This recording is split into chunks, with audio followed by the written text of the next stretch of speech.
سیدنا عبداللہ بن عباس رضی اللہ تعالیٰ عنہ بڑی پیاری بات فرماتے ہیں. عبداللہ بن عباس وہ صحابی ہیں جنہیں حضور نے خود قرآن کی تفسیر سکھائی. قرآن کی تفسیر خود حضور نے سکھائی سارے قرآن کو. حضرت عمر رضی اللہ تعالیٰ عنہ نے 12 سال میں سورہ بقرہ حضور سے سیکھی. 12 سال میں. اور سیدنا عبداللہ بن عباس وہ صحابی ہیں جو صحابہ میں مفتی صحابہ کرام ہوتے تھے جو فتویٰ دیا کرتے تھے جنہیں مبادلہ ثلاثہ کہا جاتا ہے. 3 نام جن کے عبداللہ سے جاتے ہیں. عبداللہ بن مسعود، عبداللہ بن عباس، عبداللہ بن عمر. بڑے جلیل صحابہ کرام. یہ حضرت عبداللہ بن عباس کیا کہتے ہیں؟ آپ فرماتے ہیں کہ اللہ کریم نے قرآن کریم میں 3 باتیں فرمائی ہیں اور تینوں باتیں ایک دوسرے کے ساتھ ملی ہوئی ہیں. یہ اور یہ 3 باتیں ہیں اور ہر 3 باتیں جو ہیں وہ آپس میں ملی ہوئی ہیں. فرمایا پہلی بات ہے وَأَطِیعُوا اللَّهَ وَأَطِیعُوا الرَّسُولَ. قرآن میں اللہ نے فرمایا اللہ کی اور اس کے رسول کی اطاعت کرو. کیا فرمایا؟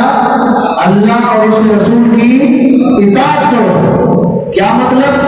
حضرت عبداللہ بن عباس فرماتے ہیں یہ جو 3 باتیں ہیں نا جو ساتھ ساتھ ملی ہوئی ہیں، ان میں سے اگر ایک ہو اور ایک نہ ہو تو اللہ اس ایک کو بھی قبول نہیں کرتا. یہ جو باتیں ملی ہوئی پہلی وہ کیا ہے؟ وَأَطِیعُوا اللَّهَ وَأَطِیعُوا الرَّسُولَ. اللہ اور اس کے رسول کی اطاعت کرو.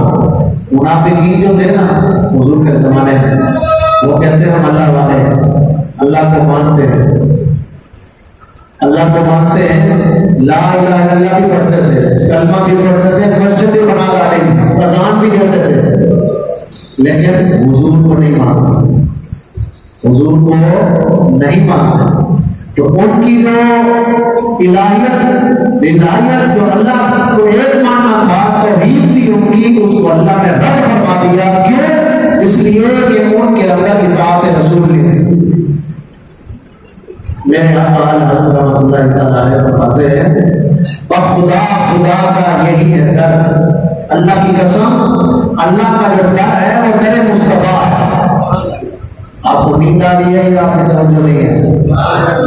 کہیں سے تو آواز نہیں آ رہی ہے. اعلیٰ حضرت کہتے ہیں بخدا خدا کی قسم بخدا خدا کا یہی اندر نہیں اور کوئی مفر مفر جو وہاں سے ہو یہی آ کے ہو، جو وہاں سے ہو یہی آ کے ہو. حضور کی بارگاہ میں آؤ گے تو اللہ کی بارگاہ میں کچھ ہوگا. جو وہاں سے ہے یہی آ کے ہو، جو یہاں نہیں وہ وہاں نہیں. ذکر خدا ان سے جدا چاہو نچلیو. اعلیٰ حضرت نچلیوں کو وہابیوں کو جھنجھوڑتے ہوئے کہتے ہیں ذکر خدا ان سے جو جدا چاہو نچلیو. اللہ اللہ کی قسم اللہ ذکر نہیں ان کی شکر کی ہے. شکر کہتے ہیں بدبختی. اعلیٰ حضرت کہتے ہیں اگر تم اللہ کا ذکر حضور سے جدا کر کے کرو نا اور یہ کہو کہ اللہ کا ذکر ہے تو فرماتے ہیں وہ اللہ کا ذکر نہیں ہے، وہ بدبختی کی کنجی ہے.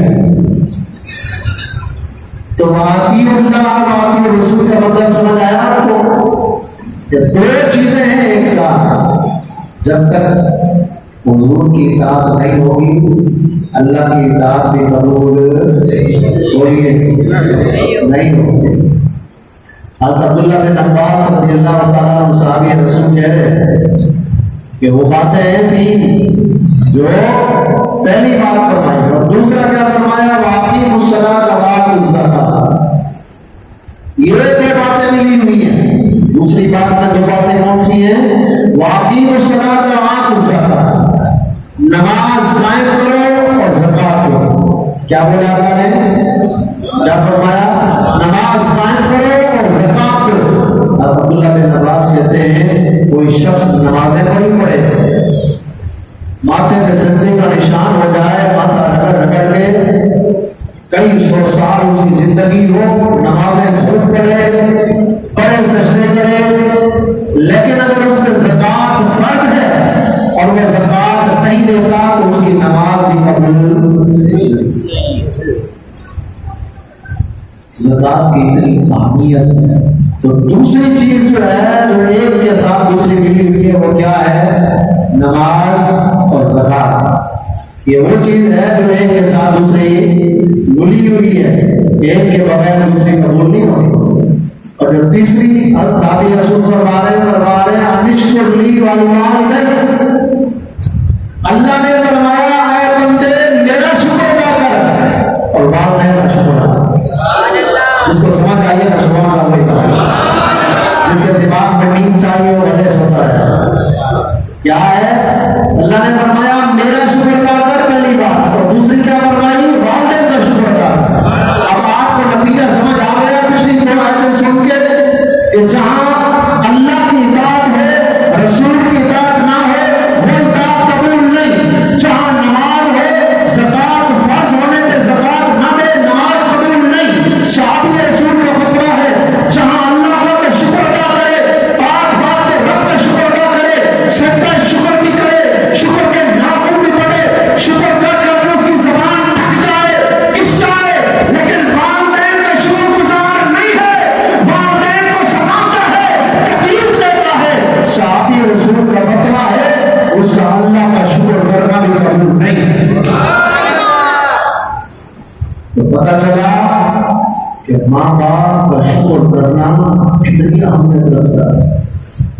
اگر اللہ کا شکر گزار بندہ بننا ہے تو پھر والدین کے ساتھ بھی احسان اور بھلائی کرنی ہے، ان کے ساتھ اچھا برتاؤ کرنا ہے. اور والدین کے ساتھ احسان اور بھلائی اس لیے ہے کہ اللہ کریم جو ہے وہ حقیقی خالق اور مالک پروردگار ہے، اور جو والدین ہیں وہ اس دنیا میں ظہور کا آنے کا ایک سبب ہے.